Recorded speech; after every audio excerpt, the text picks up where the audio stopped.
નમસ્કાર મિત્રો આપની સાથે હું છું પિનલગીરી ગોસ્વામી। આજની વિડીયોમાં વાત થશે આજે તારીખ 17 સપ્ટેમ્બરથી લઈને 30 સપ્ટેમ્બર સુધી ગુજરાતમાં કેવું રહેશે હવામાન। શું આવનારા દિવસોમાં ગુજરાતમાં વરસાદની શક્યતા રહેલી છે? કયો વિસ્તાર પ્રભાવિત થશે? કઈ સિસ્ટમ કામ કરશે? ભેજનું પ્રમાણ કેટલું રહેશે? અને ગુજરાતમાં ચોમાસાની વિદાયની તારીખ કઈ છે? તમામ પ્રકારની માહિતી એક વિડીયોમાં તમને મળી જવાની છે।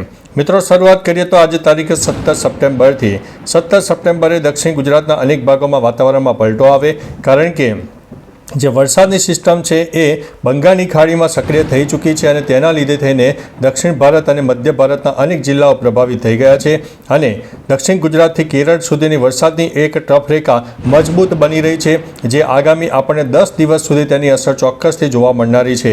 મહત્વનું છે કે આ વખતે મિત્રો આગામી જે 10 દિવસમાં વરસાદ થશે તેમાં સૌરાષ્ટ્ર અને દક્ષિણ ગુજરાતના અનેક ભાગો પ્રભાવિત થાય, એટલે ગુજરાતના કહી શકાય કે અંદાજિત 10થી લઈને 20% વિસ્તારમાં વરસાદની શક્યતા આગામી 10 દિવસમાં રહેલી છે।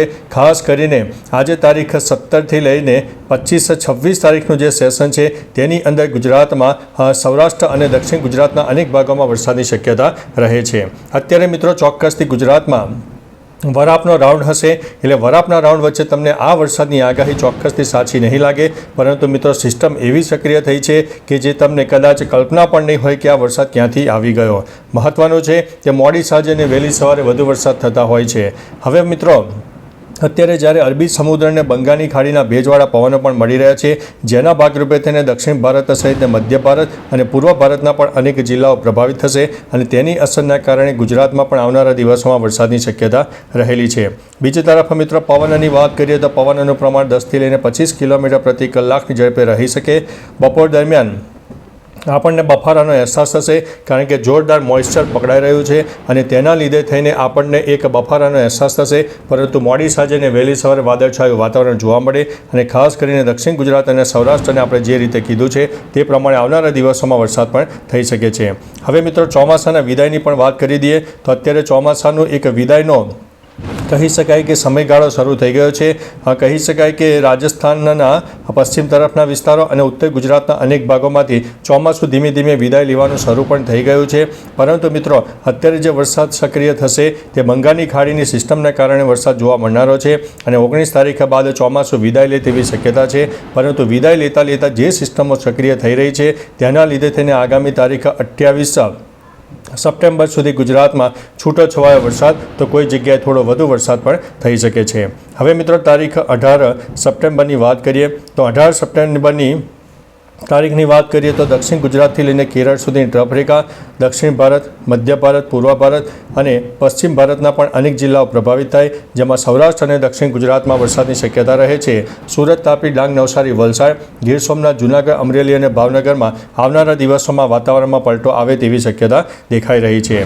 ત્યારબાદ મિત્રો તારીખ 19 સપ્ટેમ્બરની વાત કરીએ તો 19 સપ્ટેમ્બરે પણ એક છૂટાછવાયા વરસાદની શક્યતા રહેલી છે। ભલે અહીંયા આગળ સેટેલાઇટમાં તમને ન દેખાય, પરંતુ વરસાદની શક્યતા દક્ષિણ ગુજરાત અને સૌરાષ્ટ્રમાં દેખાઈ રહી છે।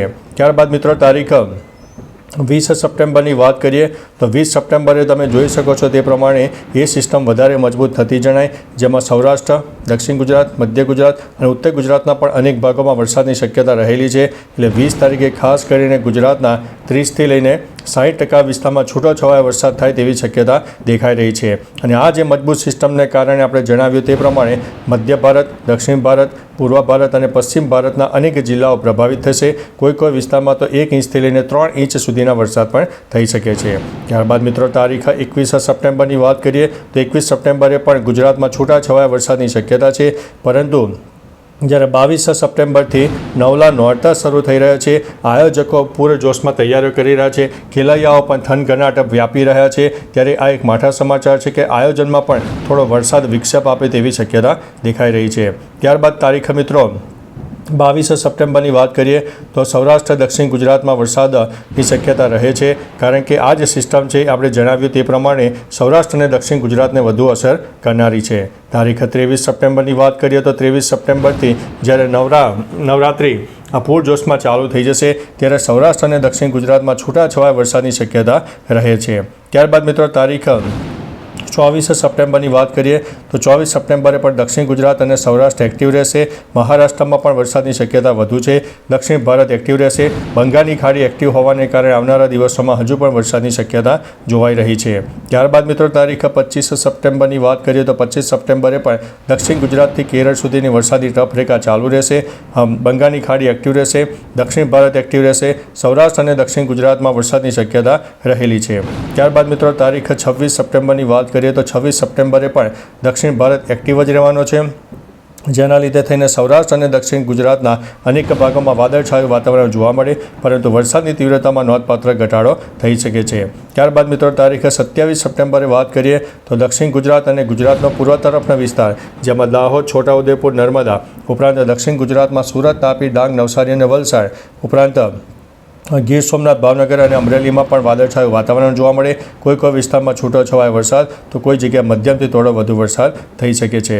ત્યારબાદ 28 સપ્ટેમ્બરની વાત કરીએ 28 સપ્ટેમ્બરે પણ સૌરાષ્ટ્ર અને દક્ષિણ ગુજરાતમાં છૂટાછવાયા વરસાદની શક્યતા, તો કોઈ જગ્યાએ લો ક્લાઉડ ફોર્મેશન અને લોકલ ડેવલપમેન્ટને કારણે છૂટોછવાયો વરસાદ થઈ શકે છે. 29 સપ્ટેમ્બરની વાત કરીએ તો બંગાળની ખાડીમાં ફરીથી એક વરસાદની સિસ્ટમ સક્રિય થશે અને ચોમાસું જતાં હજુ પણ એક વરસાદનો રાઉન્ડ આપી જશે. ત્યારબાદ મિત્રો તારીખ 30 સપ્ટેમ્બરની વાત કરીએ તો 30 સપ્ટેમ્બરે પૂર્વ ભારત હોય દક્ષિણ ભારતના અનેક ભાગો પ્રભાવિત થશે, કારણ કે બંગાળની સિસ્ટમ છે એ નવી સક્રિય થઈ રહી છે, જે ચોમાસાને જતાં હજુ પણ વરસાદ આપી જવાની છે. અંતે મિત્રો તારીખ 1 ઓક્ટોબરની વાત કરીએ તો 1 ઓક્ટોબરે પણ ગુજરાતમાં છૂટાછવાયા વરસાદની શક્યતા રહેલી છે, પરંતુ કોઈ ભારેથી અતિભારે વરસાદની શક્યતા ઓછી છે. પરંતુ જો નવી સિસ્ટમ સક્રિય થશે અને બંગાળની ખાડીની જો કોઈ મોટી સિસ્ટમ સક્રિય થશે અને ગુજરાતને તેની અસર થવાની હશે તો તમામ પ્રકારની માહિતી આપતા રહીશું. બાકી મિત્રો તમારા વિસ્તારમાં તાપ, તડકો, ઉઘાડ કેવું છે, તમામ પ્રકારની માહિતી આપજો, જેથી અન્ય મિત્રો પણ જાણી શકે. તો ચાલો મિત્રો ફરીથી વરસાદની લેટેસ્ટ ઇન્ફોર્મેશન સાથે મળતા રહીશું. ત્યાં સુધી અમને રજા આપશો. નમસ્તે.